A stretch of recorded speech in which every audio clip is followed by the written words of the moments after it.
Welcome to the National Christian Homeschool Basketball Championships. Today, we're going to be covering the Girls 16 and Under National Selection Show. It's one of my favorite times of the year, and getting to cover all the different age groups. But this is really unique in the sense that we have 8 teams from 16 states. And so, welcome. I'm Rob Flatt, and we'll be going through the homeschool basketball nationals girls 16 and under selection show where we're going to get a chance to see who's playing. A lot of the team list is not new information, so we're going to just take a quick peek here, break down the different states. I'm going to start looking at the 1 through 4 seeds and kind of break down what states we've got and then work our way through. So we've got Texas, Ohio, Indiana, Tennessee, Michigan, Kentucky, Arizona, and Hawaii, along with Missouri. So maybe we doubled up on one of the names there, or we actually have 9 states. So really exciting when you have that much flavor.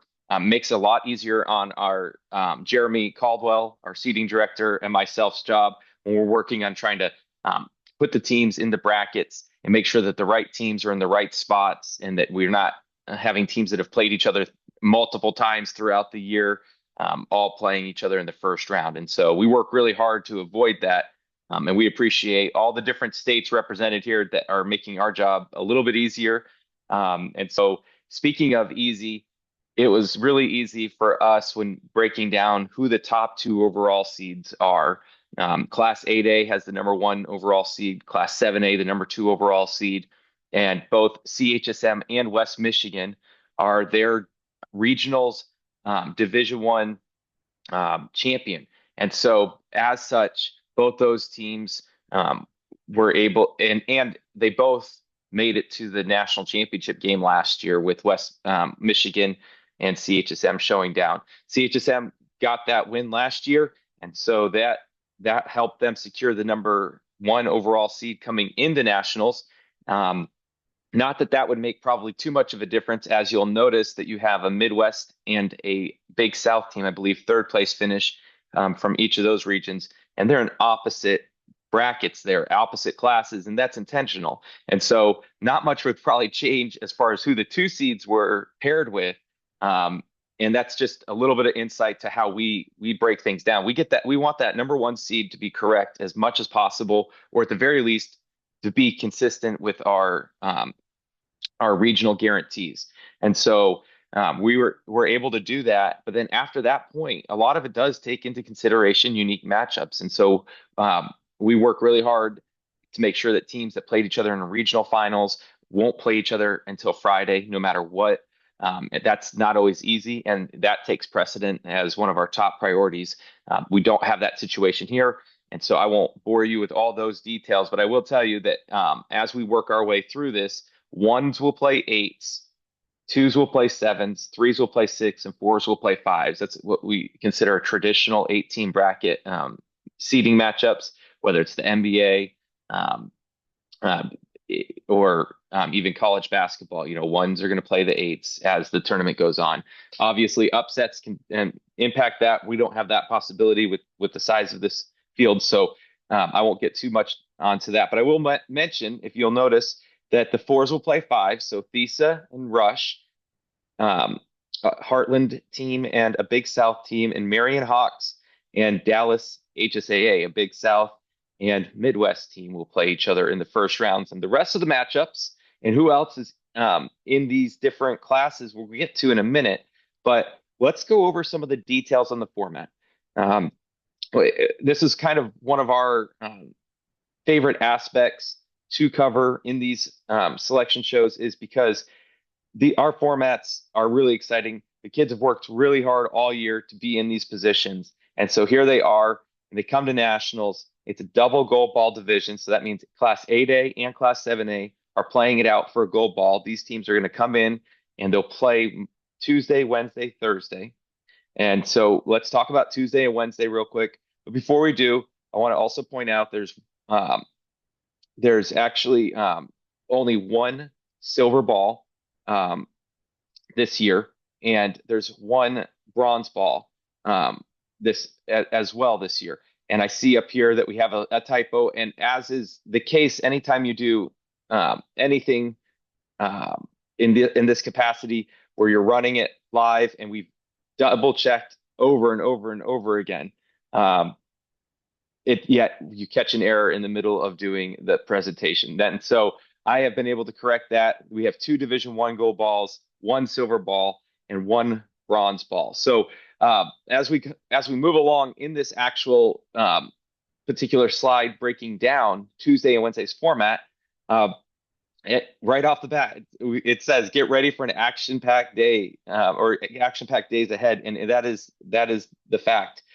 These are going to be some great games, some great competition, and so what will end up happening is all 16 teams are going to come in. They're going to play their opening round game, which is also their class quarterfinals. It'll show up as a play-in game on the actual this when they show up in the brackets. And then they'll play their way into a gold ball semifinal if they win for Division I. If they end up losing, they'll move to the 8-team copper bracket, which will be played out. Great trophy for the copper champion. So something to still play for on Wednesday for those teams. Of course, there's always something to play for because it's nationals, and getting the opportunity to compete is always fun. And all teams will play Monday or Tuesday through Friday. So everyone can expect to have games every single day once the tournament starts, regardless of how they're doing. So even 5th through 8th place in copper will be played out. On Wednesday, for those that win on Wednesday in their gold ball semifinal, they'll advance to their gold ball finals on Thursday.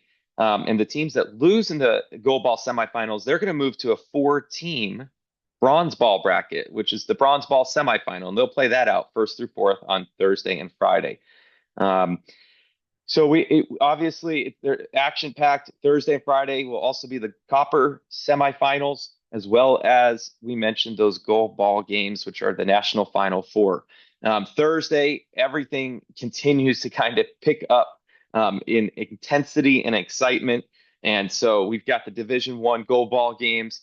The teams that do not win those gold ball games will move to a silver ball championship game. As we mentioned, there's one silver ball this year.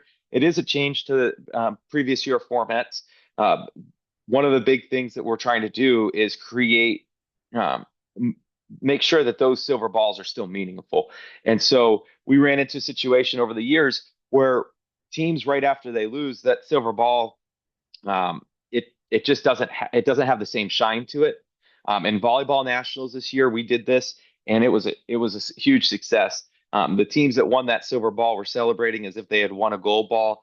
It creates more meaning. We do have a silver ball runner-up trophy for the team that does lose in that silver ball game. It's tough to lose those games for sure. In the bronze ball, we do have a bronze ball runner-up trophy. But for those teams that win on Thursday, they will be playing for that undisputed national championship banner, and they will on Friday. The teams that lose, we already covered that with the silver ball, and the copper ball semifinals are played. The winner of those semifinals will move to the copper ball championship. Of course, we'll have the copper bracket, not copper ball, copper bracket. It's a trophy bracket. We will have the copper bracket 3rd place game as well on Friday. So we're going to be thrilled to be able to have that undisputed national championship game on Friday on the national live stream broadcast court, which Friday's only Drury. So on Friday, the girls 16 and under will be brought in for the national broadcast, and it will be complete with broadcasters this year. By Friday, we'll have the likes of Jesse and Thomas Sanders, who will be in broadcasting, along with Paul Gilmore, Scott Staten, Jeremy Caldwell. Those guys are from Texas, Louisiana, and Indiana. Texas, Indiana, Louisiana. So it's wonderful to have not just flavor from the teams, but also flavor from the broadcast booth. And then we've got some other broadcasters that are coming back, and we're thrilled to have them. Nick Fairley out of Illinois, Jeff Cannon out of and Amy Curtis, both out of Texas. And so we're thrilled to be able to have that game covered. We just finished making up the schedule, and so with that schedule done,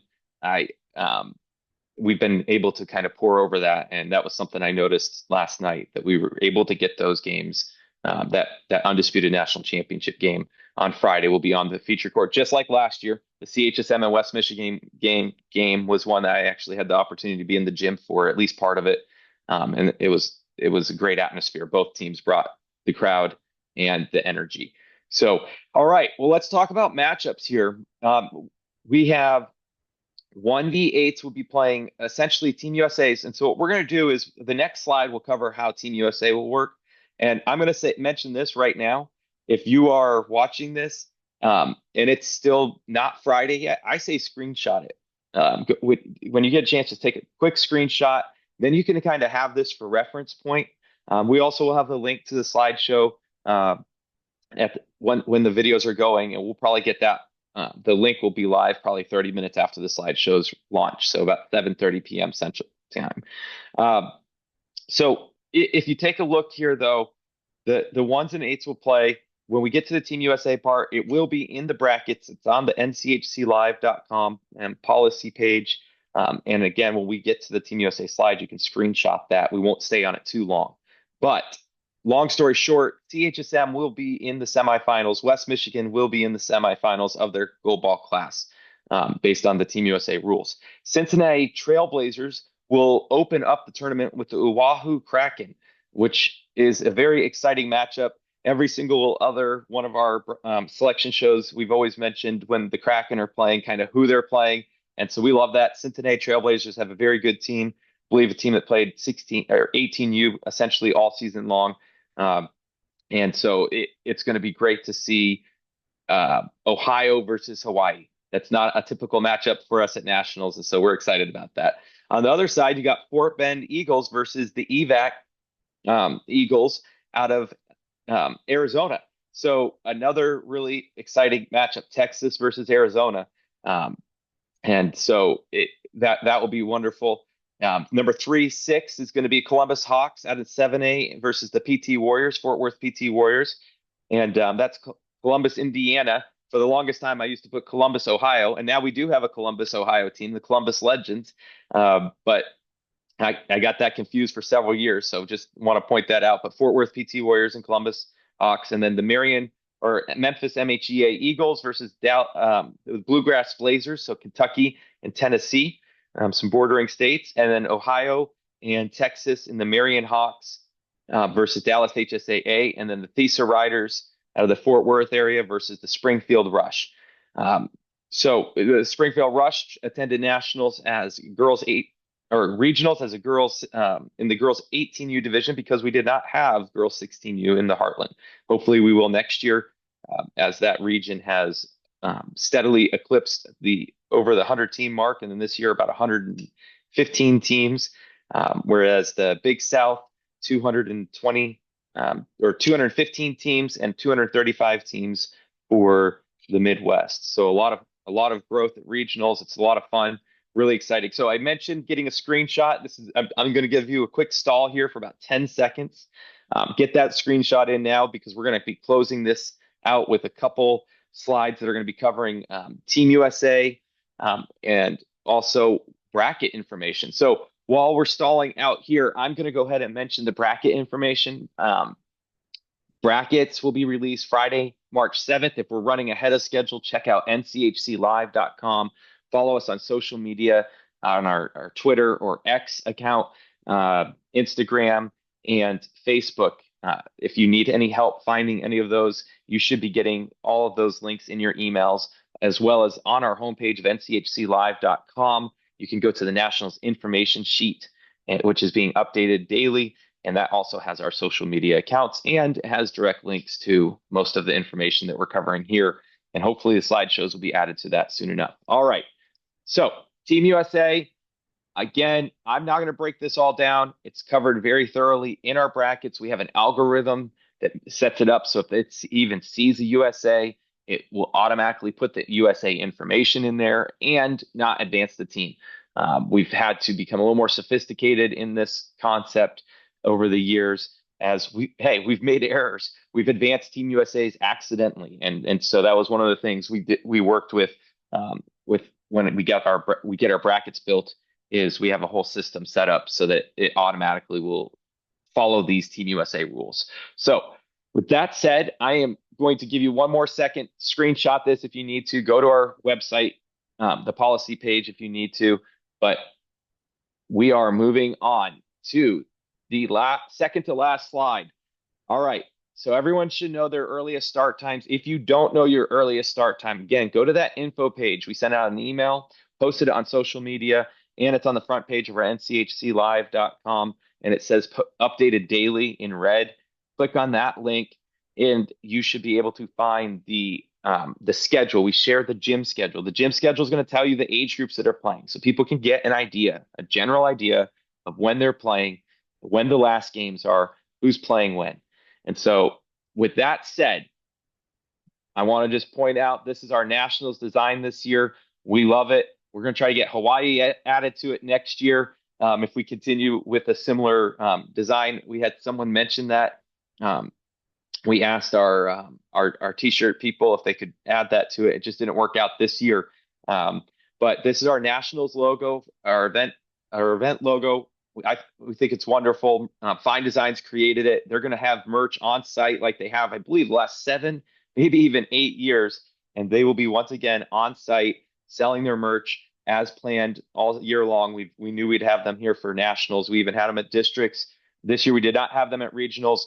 You can expect to find them at Stratford, the Fieldhouse, Allison Sportstown, Evangel's new facility. I was calling it Valor Center. It's got a new name, a sponsorship name. So the new Evangel facility, Drury O'Reilly, and we're going to try to get BBC in the morning, and maybe even Evangel Ashcroft if we can. So anyway, thank you for tuning in. We are really excited to have you in nationals and playing games in less than a week. You guys will be out there on the court playing in games and already know your first results. So good luck.